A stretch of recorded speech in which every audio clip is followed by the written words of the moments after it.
یہ انتہائی افسوسناک واقعہ ہے جسے دیکھتے ہی رونگٹے کھڑے ہو جاتے ہیں، اور جس شخص کے اوپر یہ گزر رہی ہو اس کے لیے کتنی مشکل سچویشن ہو سکتی ہے۔ یہ واقعہ جو پیش آیا ہے، ویڈیو میں دیکھ رہی تھی، ایک رپورٹر ہے جو کہ لائیو ہے اپنے ٹی وی چینل کے اوپر، اس کو ایک راہگیر نے فزیکلی گریب کیا۔ اس چیز میں یہ دیکھ رہی تھی کہ ایسا واقعہ جس کی لائیو ریکارڈنگ ہوئی ہے، کیمرے میں آ گیا ہے، لیکن جب اس خاتون نے پلٹ کر اس بندے کو پوچھا، اس کو کیمرے کے سامنے دوبارہ لائی ہے، تو وہ صاف انکاری ہو گیا۔ تو ایسا واقعہ جس کا ثبوت موجود ہے، اس میں اگر اگلا بندہ جو ہے وہ انکار کر رہا ہے، تو ان کیسز میں ان خواتین کے ساتھ کیا ہوتا ہوگا جس میں کوئی ایویڈنس ہی نہیں ہوتا، جس میں وہ ثابت ہی نہیں کر سکتی ہیں کہ ان کے ساتھ کوئی ایسا کیس پیش آیا ہے، ایسا واقعہ پیش آیا ہے جس میں ان کو فزیکلی ہراساں کیا گیا ہے۔ اچھا، ایک اور جو چیز اس میں ہوئی ہے وہ یہ کہ یہ کیونکہ اپنے اسٹوڈیو کے ساتھ کنیکٹ تھی، جو اسٹوڈیو میں اینکر ہے اس کو بھی میں سیلیوٹ پیش کرتی ہوں جس نے اس کو انکریج کیا، اس کو حوصلہ دیا کہ وہ جائے اور جا کے اس ایڈیٹ کو کیمرے کے سامنے لائے، اور عیسیٰ نے ایسا ہی کیا، اس کو پکڑ کے لے کے آیا اور بعد میں اس کو پولیس نے بھی پکڑ لیا۔ ایسے کوئی بھی واقعات ہوتے ہیں بدقسمتی سے، تو ان پہ خاموش نہیں رہنا چاہیے، اس پہ ایکشن لینا چاہیے۔ تو عام خواتین جو گھریلو خواتین ہیں، وہ جب باہر نکلتی ہوں گی، ان کو جب ایسی کوئی بھی مشکل پیش آتی ہوگی تو وہ کیا کرتی ہوں گی، ان کے لیے کتنی آکورڈ سچویشن ہو جاتی ہوگی اس کو ہینڈل کرنا۔ اسپین میں ایسا واقعہ ہوا، آسٹریلیا میں ایسا واقعہ ہوا، جرمنی کی ویڈیو سامنے آئی، رشیا، برازیل، فرانس، ممبئی میں CNN کی رپورٹر کے ساتھ یہ انسیڈنٹ پیش آ چکا ہے۔ خواتین کو پبلک پلیس پہ، خواتین کو کسی بھی طرح سے ہراساں نہ کیا جائے، لیکن پھر بھی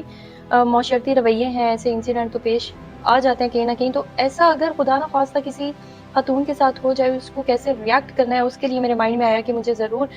سجیشنز دینی چاہیے۔ اور ایسا کوئی انسیڈنٹ اگر خدا نہ خواستہ ہوتا ہے تو اس پہ بجائے اس کے کہ آپ اگلی بندی کو یہ بولیں کہ تمہیں اپنا راستہ بدل لینا چاہیے، تمہیں اپنا کام چھوڑ دینا چاہیے، یا تم نے ایسے کیوں کیا، تم ایسا نہ کرتی تو ایسے نہ ہوتا، اس طرح کی اسٹیریوٹائپ باتیں کرنے کی بجائے اگلی بندی کی آواز سنیں، اس کا ساتھ دیں، کیونکہ ایسا کوئی انسیڈنٹ ہوتا ہے تو وکٹم کے اوپر سائیکولوجیکلی اور فزیکلی اس کے بڑے اثرات ہوتے ہیں، تو اس کی کاؤنسلنگ کی ضرورت ہوتی ہے، بجائے اس کے کہ اس کو آپ چپ کروائیں، آپ اس کا ساتھ دیں۔ اس طرح کے انسیڈنٹ خدا نہ خواستہ ہو سکتے ہیں، اور اس سے آپ نے بچنا کیسے ہے۔ تو میں چاہوں گی کہ میں کچھ ٹپس آپ کو ضرور آج شیئر کروں کہ جس سے آپ بھی ایسے واقعات سے بچ سکیں۔ خود متاثرہ شخص اگر بول رہا ہے، وہ اپنی خود کہانی سنا رہا ہے، تو اس سے کوشش کریں آکورڈ کوسچنز مت کریں، اس کو اس ٹائم پہ آپ کی سپورٹ کی ضرورت ہے، اس کو ایموشنلی آپ کی سپورٹ کی ضرورت ہے، اور جتنا ممکن ہو سکے ایسا کوئی انسیڈنٹ آپ کے سراؤنڈنگ میں ہوتا ہے آپ سپورٹ کریں۔ بس اسٹاپ کے اوپر جب بچیاں کھڑی ہوتی ہیں اپنی سواری کا انتظار کریں، ان کو چھیڑا جاتا ہے، سڑک سے گزرتے ہوئے ٹچ کر کے لوگ گزر جاتے ہیں، بائک والے جو ہیں وہ نمبرز اپنے پرچوں پہ لکھ کے پھینک جاتے ہیں، ٹریول کری ہوتی ہیں کالج اسکول کی بچیاں، ان کو تنگ کیا جاتا ہے آتے جاتے پیدل۔ جب آپ ایک بھائی ہیں، آپ باپ ہیں، آپ بیٹے ہیں، جس رشتے میں بھی آپ بندھے ہوئے ہیں، آپ اپنی جو رشتے آپ کے ساتھ جڑے ہیں ان کو آپ ٹرینڈ کریں، ان کو گائیڈ کریں۔ سب سے پہلے اس میں آپ کو کانفیڈنٹ ہونا چاہیے۔ ایسے واقعے کے اوپر obviously گھبراہٹ ہوتی ہے۔ ابھی ایک میرے ذہن میں جو ایک سمارٹ ٹپ آئی ہے وہ یہ کہ آپ جب روڈ پہ چل رہے ہوتے ہیں تو اس میں عموماً یہ ہوتا ہے کہ پیچھے سے کوئی جو آنے والے لوگ ہیں وہ آپ کو ٹچ کر کے گزر جاتے ہیں، کیونکہ جملہ ایسا کہہ دیتے ہیں کہ وہ آپ ذہنی طور پہ بڑے ڈسٹرب ہو جاتے ہیں۔ جس سائڈ سے ٹریفک آ رہی ہے اس کے اپوزٹ چلیں،